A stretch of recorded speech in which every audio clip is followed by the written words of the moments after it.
الحمد لله الذي أنزل على عبده الكتاب ولم يجعل له عوجا সমস্ত প্রশংসা আল্লাহর, যিনি নিজ বান্দার প্রতি কিতাব নাজিল করেছেন এবং তাতে কোনো রকমের বক্রতা রাখেননি। قيما لينذر بأسا شديدا من لدنه ويبشر المؤمنين الذين يعملون الصالحات أن لهم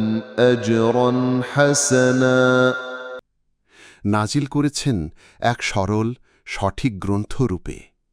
মানুষকে নিজের পক্ষ থেকে এক কঠিন শাস্তি সম্পর্কে সতর্ক করার এবং যে সকল মুমিন সৎকর্ম করে তাদেরকে এই সুসংবাদ দেওয়ার জন্য যে তাদের জন্য রয়েছে উৎকৃষ্ট প্রতিদান।